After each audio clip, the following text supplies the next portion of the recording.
Hi, ಎಲ್ರಿಗೂ ನಮಸ್ಕಾರ. Welcome to my ಅಡುಗೆ ಮನೆ. ಇಲ್ಲಿ ನಾನು ಸ್ಪೈಸಿ ಆ್ಯಂಡ್ ಟೇಸ್ಟಿಯಾಗಿ ಮೊಟ್ಟೆ ಸಾರು ಮಾಡ್ತಾಯಿದ್ದೀನಿ. ತುಂಬ ರುಚಿಯಾಗಿರುತ್ತೆ. ನೀವು ಮನೇಲಿ ಟ್ರೈ ಮಾಡಿ ಹೇಗಿದೆ ಅಂತ ಹೇಳಿ. ಇಲ್ಲಿ ನಾನು ಗರಂ ಮಸಾಲ ತೊಗೊಂಡಿದ್ದೀನಿ, ಖಾರದ ಪುಡಿ, ಧನಿಯಾ ಪುಡಿ ಮಿಕ್ಸ್ ಇದೆ. ಹಾಗೆ ಶುಂಠಿ ಮತ್ತು ಬೆಳ್ಳುಳ್ಳಿ, ತೆಂಗಿನಕಾಯಿ, ಕೊತ್ತಂಬರಿ ಸೊಪ್ಪು, ಟೊಮೊಟೊ ಹಣ್ಣು, ಈರುಳ್ಳಿ, ಹಾಗೆ 5 ಮೊಟ್ಟೆ ತೊಗೊಂಡಿದ್ದೀನಿ ನಾನಿಲ್ಲಿ. ಬನ್ನಿ ಹೇಗೆ ಮಾಡೋದು ನೋಡೋಣ. ಜಾರ್ಗೆ 1 ಬಟ್ಲಷ್ಟು ತೆಂಗಿನಕಾಯಿ, ಒಂದು ಮೀಡಿಯಮ್ ಸೈಜ್ ಉದ್ದುತ್ತ ಹೆಚ್ಚಿರೋ ಈರುಳ್ಳಿ, ಒಂದು 10 ಎಸಳು ಬೆಳ್ಳುಳ್ಳಿ, 1 ಇಂಚು ಶುಂಠಿ, ಗರಂ ಮಸಾಲ ಅರ್ಧ ಸ್ಪೂನ್ ಹಾಕ್ಕೊಂಡಿದ್ದೀನಿ. ಹಾಗೆ ಕೊತ್ತಂಬರಿ ಸೊಪ್ಪು 1 ಹಿಡಿಯಷ್ಟು, 2 ಮೀಡಿಯಮ್ ಸೈಜ್ ಟೊಮೊಟೊ ದಪ್ಪ ದಪ್ಪ ಹೆಚ್ಚು ಹಾಕ್ಕೊಂಡಿದ್ದೀನಿ. ಅದು ನೈಸಾಗಿ ರುಬ್ಕೊಳ್ಳೋಣ. ರುಬ್ಬಾದ ನಂತರ ಇಲ್ಲಿ ಬಾಣಲೆಗೆ ಎಣ್ಣೆ ಹಾಕ್ಕೊಳ್ಳೋಣ. ಎಣ್ಣೆ ಹಾಕ್ಕೊಂಡಾದ್ಮೇಲೆ ಸ್ವಲ್ಪ ಒಗ್ಗರಣೆಗೆ ಈರುಳ್ಳಿ ಹಾಕ್ಕೊಬೇಕು.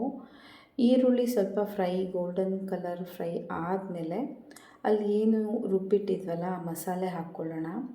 ಆ ಮಸಾಲೆ ಹಾಕಿದ್ಮೇಲೆ ಅದಕ್ಕೆ ಅರಿಶಿಣದ ಪುಡಿ ಹಾಕ್ಕೊಳ್ಳೋಣ.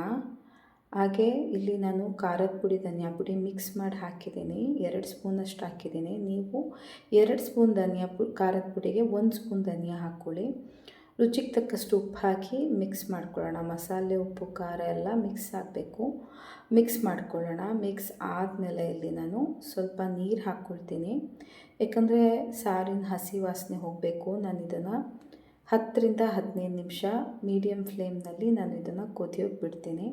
ಹಾಗಾಗಿ ಇಷ್ಟು ನೀರು ಹಾಕ್ಕೊಂಡಿದ್ದೀನಿ ನಾನು.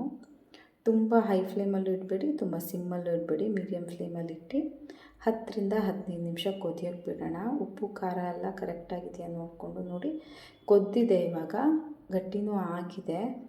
ಸಾರು ನೋಡಿದ್ರೆ ಗೊತ್ತಾಗ್ತಾ ಇದೆ. ಇವಾಗ ನಾವು ಮೊಟ್ಟೆ ಹೊಡೆದು ಹಾಕ್ಕೊಳ್ಳೋಣ. ಇದಕ್ಕೆ ಮೊಟ್ಟೆ ಹೊಡೆದು ಹಾಕ್ಕೊಳ್ಳುವಾಗ ಒಂದ್ರ ಮೇಲೆ ಒಂದು ಹಾಕ್ಕೋಬಾರ್ದು. ಅದಕ್ಕೆ ಅಗಲ ಪಾತ್ರೆ ಇಟ್ಕೊಳ್ಳೋದು ಮೊಟ್ಟೆ ಸಾರು ಮಾಡುವಾಗ. ಸುತ್ತಲೂ ಒಂದಕ್ಕೊಂದು ಟಚ್ ಆಗದೆ ಹೊಡೆದು ಸುತ್ತಲೂ ಹಾಕಿ ಮತ್ತು ಇದನ್ನು 10 ರಿಂದ 15 ನಿಮಿಷ ಲಿಡ್ ಮುಚ್ಚಿಟ್ಬಿಡೋಣ. ನೋಡಿ ಎಷ್ಟು ಚೆನ್ನಾಗಾಗಿದೆ ಅಲ್ಲ. ಸಾರು ಯಾವಾಗಲೂ ಮೊಟ್ಟೆ ಸಾರು ಮಾಡಿದ ತಕ್ಷಣ ಅದನ್ನು ಕಲಸಕ್ಕೆ ಹೋಗಬಾರ್ದು. ಯಾಕಂದರೆ ಮೊಟ್ಟೆ ಬೆಂದಿರೋದೆಲ್ಲ ಒಡೆದೋಗಿ ಪುಡಿ ಪುಡಿ ಹಾಕಿಬಿಡತ್ತೆ. ಹಾಗಾಗಿ ಜಾಸ್ತಿ ಕಲಸಕ್ಕೆ ಹೋಗಬಾರ್ದು. ಹಾಗೆ ಸಿಮ್ಮಲ್ಲಿ ಇಟ್ಕೊಂಡು ಮೊಟ್ಟೆ ಹೊಡೆದು ಹಾಕಬೇಕು. ಇಲ್ಲಾಂದರೆ ಮೊಟ್ಟೆ ಬಿಡಿ ಬಿಡಿ ಆಗೋಗ್ಬಿಡತ್ತೆ. ನೋಡಿ ಎಷ್ಟು ಚೆನ್ನಾಗಿ ಬಂದಿದೆ ಅಲ್ಲ. ಇದು ಅನ್ನ, ಚಪಾತಿ, ಮುದ್ದೆ, ರೊಟ್ಟಿ ಎಲ್ಲದಕ್ಕೂ ತುಂಬ ಚೆನ್ನಾಗಿರುತ್ತೆ. ನೀವು ಮನೆಯಲ್ಲಿ ಮಾಡಿ ಟ್ರೈ ಮಾಡಿ ಹೇಗಿದೆ ಅಂತ ಕಮೆಂಟ್ಸ್ ಮಾಡಿ. ಹಾಗೆ ನನ್ನ ಚಾನಲ್ನ ಲೈಕ್ ಮಾಡಿ, ಶೇರ್ ಮಾಡಿ, ಹಾಗೆ ಸಬ್ಸ್ಕ್ರೈಬ್ ಮಾಡಿ. Thank you so much.